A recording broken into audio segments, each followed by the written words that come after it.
To say that I went to see the whole effing show doesn't tell the whole effing story. Yes, on February 27, 2026, I went to the White Horse Convention Centre in Burwood, Melbourne, Australia to see Rob Van Dam, the whole effing show, on a card titled VCW 68 One Last Time. Now, what I witnessed with Battle Championship Wrestling, a fed that I had not seen live before, makes for a multi-layered review, and you'll be surprised why. So please, get comfy and enjoy this special episode of If You See Kayfabe.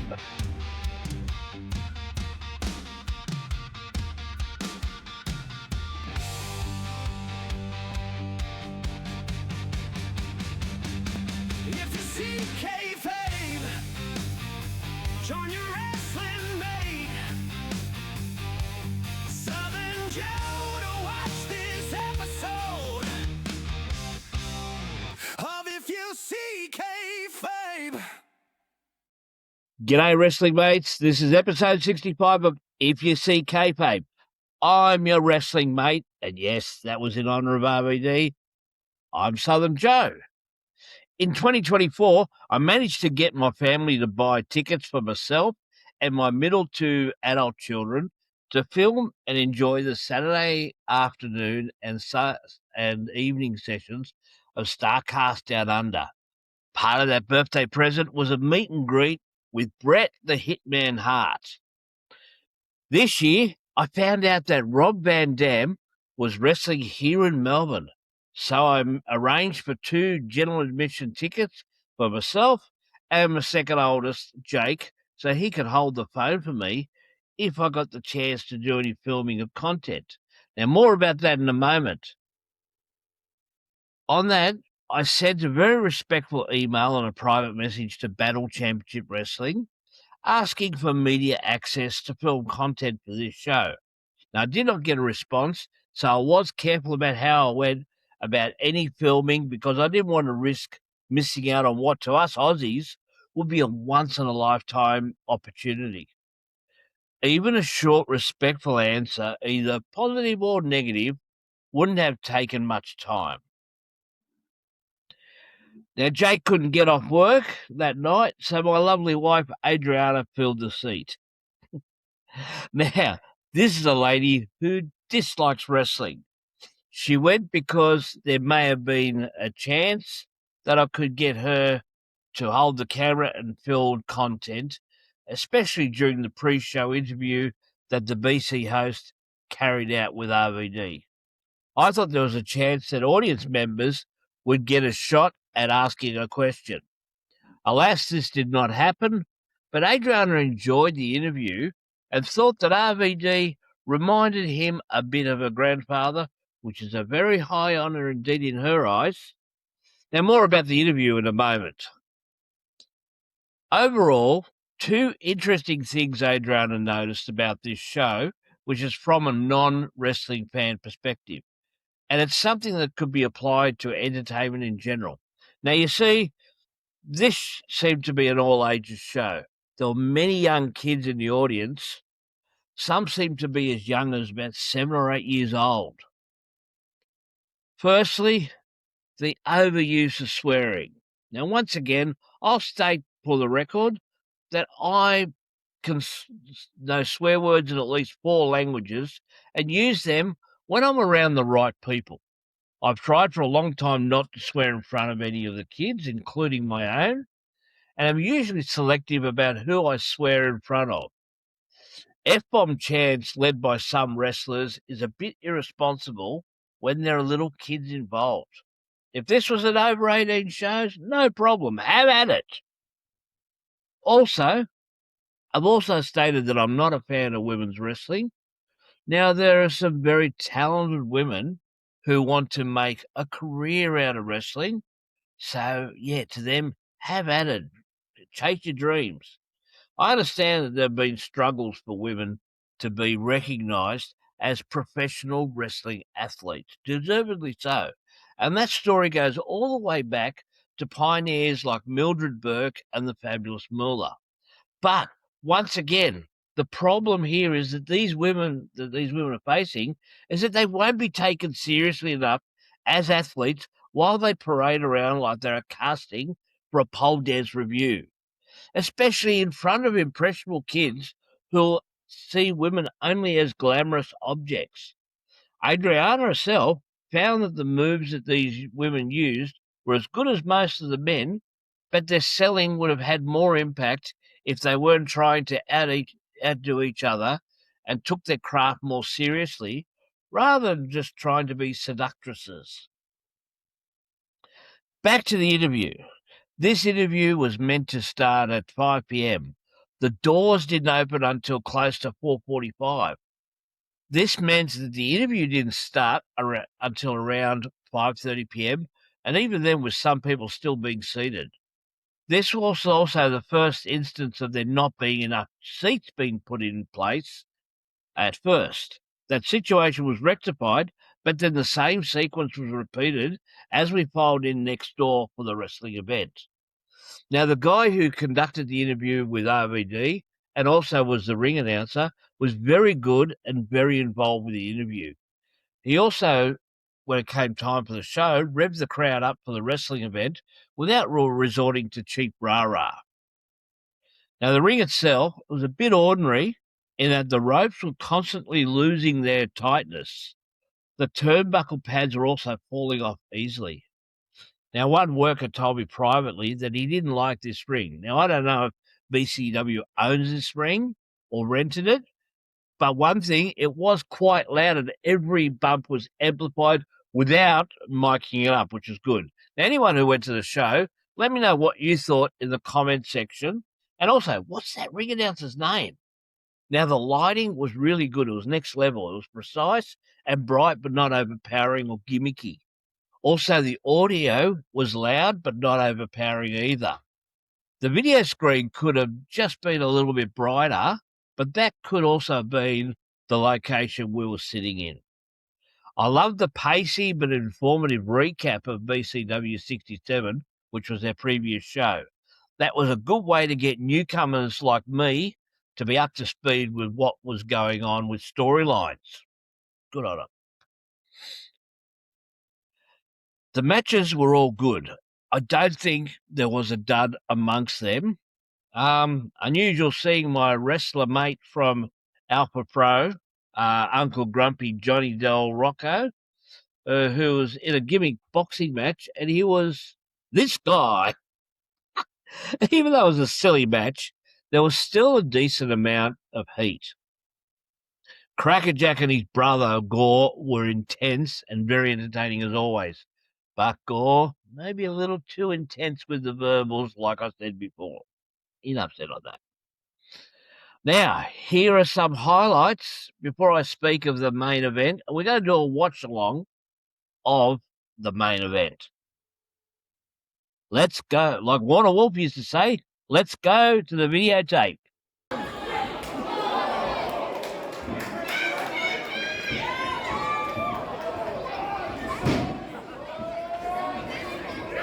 Can you hold this before the ring? Yes.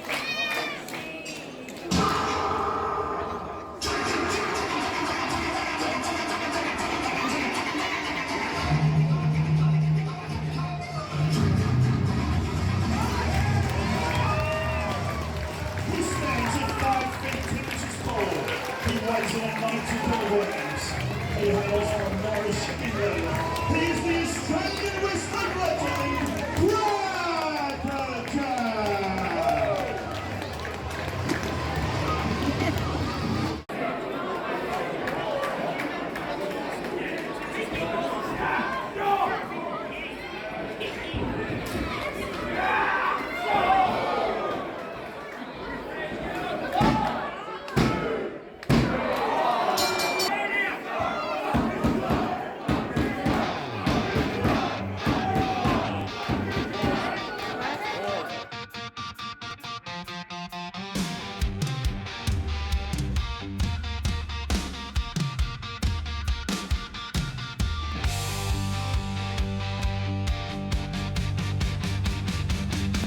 If you see Kayfabe.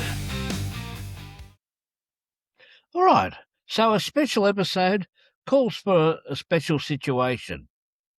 You've just seen a bit of a video package, a bit of highlights of what's been happening, and just get a bit of a feel for the atmosphere.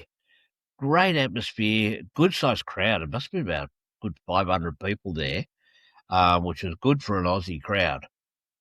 Now, what we're going to do, I am going to get into sharing the screen, which will be this media player here, which I'm going to do a bit of a watch along. Well, it's funny because I've already seen the match, but just give you an idea of what was going on with the RVD thing. Now, I'm going to lay out for the first little bit because the ring announcer, please someone tell me what this ring announcer's name is. I can't find it anywhere. But I wish I captured all of the little spiel he gave, which was actually quite entertaining. Here we go. Maybe. Execute run the squared circle with our quality. Get ready, metal victim. Take your hands out of your pockets. Raise them in the air. Look left, look right, before you shake them everywhere. As you and I, it's time to roar. It's time to cheer. It's you like out of the whole way of fire and grab a beer. It's one last time. You're right again. A little championship out there. That was a good intro by this fella. So he wasn't over the top. Like that part, yeah, over the top, but he was really trying to really emphasize how, this was a big deal.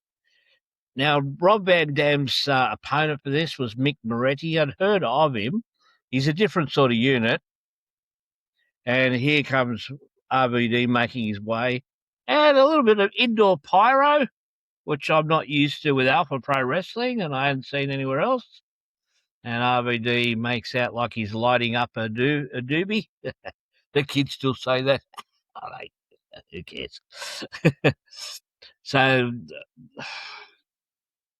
and I even wanted to show, here I am marking out to my equal favourite wrestler.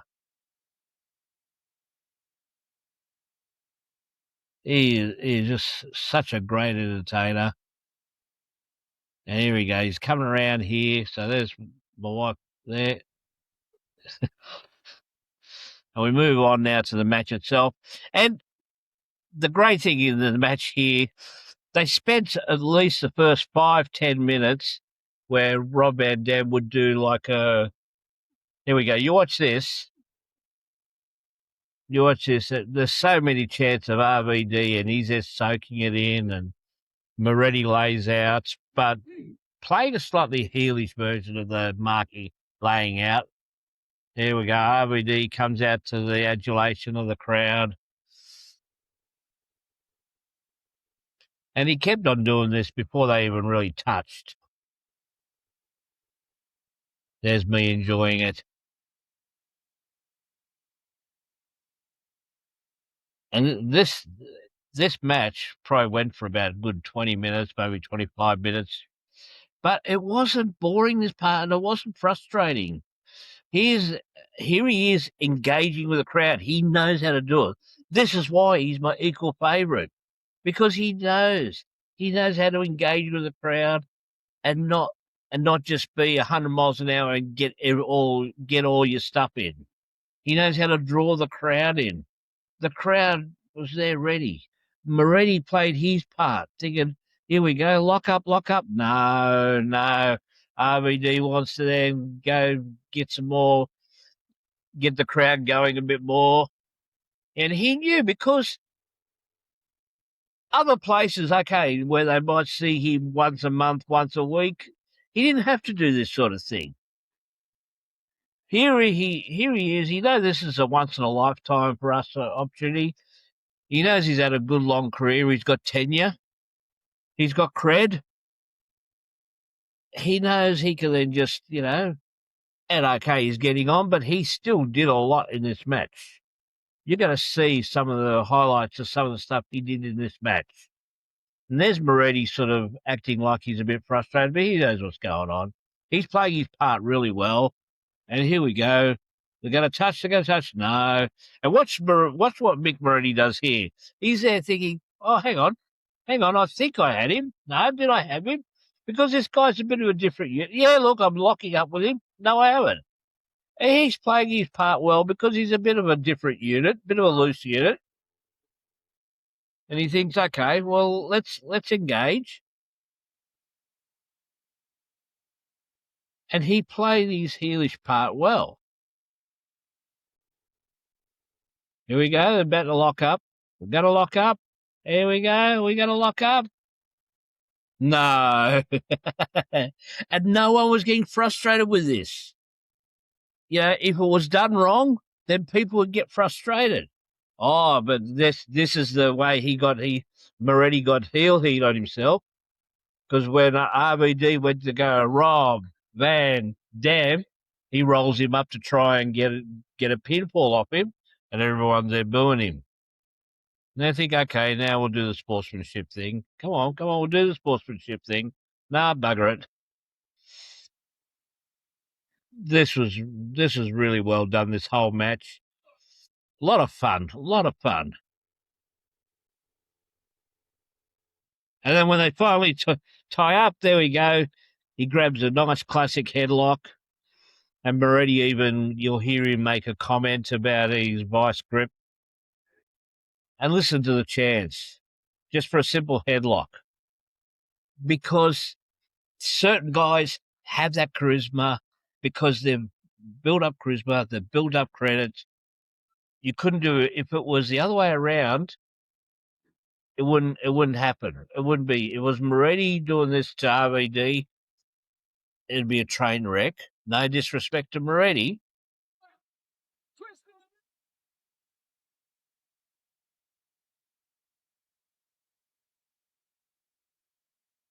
Nice bit of a roll up there by Moretti. And he's selling his pain because he's a bit of that clown character, that sort of an evil clown. I'm not sure if he's supposed to be a nominal, because he got a few cheers when he first came out. And he's a bit of a character himself. He says, why do you have vice grip? So he was playing his part as well, but he was being a foil and not trying to overpower RVD, because obviously RVD was the star of that show. There was some nice wrestling. The match itself was a lot of fun. RVD pulled out some of his classic moves, but there's another thing too. I noticed that his classic moves come out of, they don't just say, okay, this is where I do this part. This is where I do this part. His moves came out as part of the match. Like, okay, they're playing around, they're doing this and that, but it was, both of them were doing it as part of a contest. I want to win this match. And that's the essence of what pro wrestling is. Because once upon a time, when there was kayfabe, you know, people believed that, oh, this guy was out to win it, rather than just do a series of moves and have everyone think that they're, you know, circus performers, aggressive parkour, or whatever you want to call it, you know.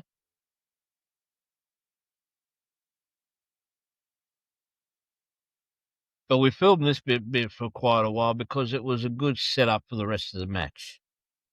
And now they're getting ready, you know, they're sort of moving into that phase of just settling down. Yeah, RVD's a bit older, but he's still.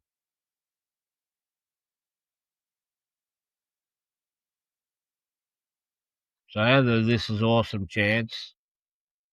Probably more warranted in the fact that RVD wrestled a singles match too, and not just a tag match like a lot of the legends do when they're about to give up the ghost. Because he's still in really good shape. He's still he's put on a little bit of weight, but it's a bit of a middle-aged spread. I should talk. I got the fully paid for keg. So some false finishes for 2 counts and so forth. Nice roll up there by Moretti, but obviously not going to get him. And RVD, nice takedown. And a nice reversal there with the the leg scissors on the head. They're sizing each other up, and RVD engages the crowd again. So here we are later in the match, and the EC Dub chants are starting, and RVD gives the high sign for the Rolling Thunder. But nah, Moretti doesn't want to give up the Rolling Thunder. He knows what's happening.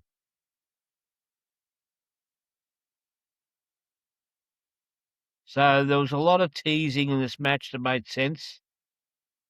I should have laid out that then so you could hear you had to actually be there to hear the thud on the mat. Every that's one thing too. Every time someone took a bump on the mat, my wife was, ooh. And if you see that montage, you'll see a photo. I've circled it where Adriana's going like this because she really. Here we go, Rolling Thunder. Now just now look at that, perfectly executed. Perfectly executed. Yeah, well, yeah, I called for it. Everyone else called for it.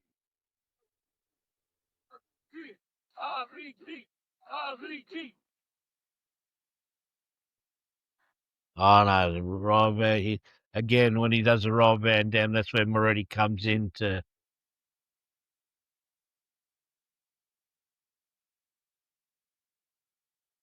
So yeah, I thought it was. Here we go.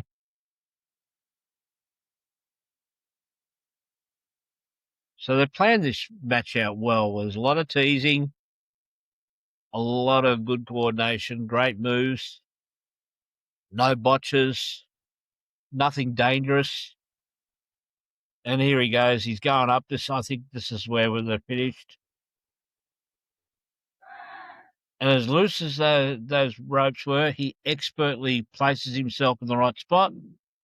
Perfectly executed 5-star frog splash. And there's the 3 count. Moretti's counted the lights. It was a great night. I was forced the next day. I had such a sore throat the next day. I'm glad I didn't record just on the next day. Because you'd be, there he is. He takes in the adulation. Moretti does the right thing and lays out. And let's Rob Van Dam take in the adulation he so greatly deserves. Rob, thank you for a great night. The whole effing show. There's me marking out. I don't care. I'll still mark out. I'll still call myself a mark. If you don't want to call yourself a mark, don't bother being a wrestling fan. You lose yourself in all of this. Enjoy the show. Don't try and be critical. Don't try and think you're the next Dave Meltzer or the next Jim Cornette. You be you.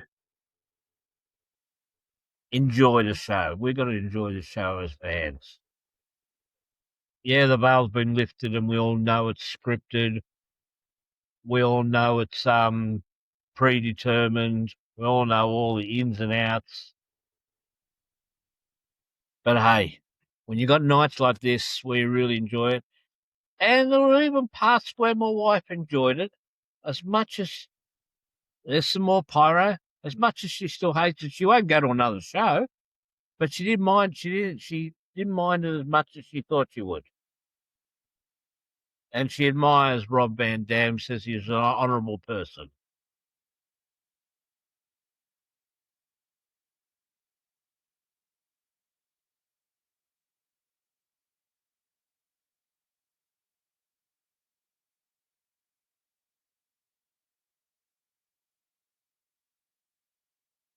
So there you have it. There you have it, folks. My night out, seeing the whole effing show, Rob Van Dam. Thank you to Battle Championship Wrestling for putting on a great show with some great Aussie talent. Will I go to Battle Championship Wrestling again? Maybe, but it depends on how I'm doing financially and if those prices are that sort of price for any other show. Good luck to them anyway. And they did get quite a few dedicated fans. It was about 500 people, I reckon. It was a good crowd. Anyway, while you're on this channel, stick around. Have a look at some of my other content. And have a look at this interview right here.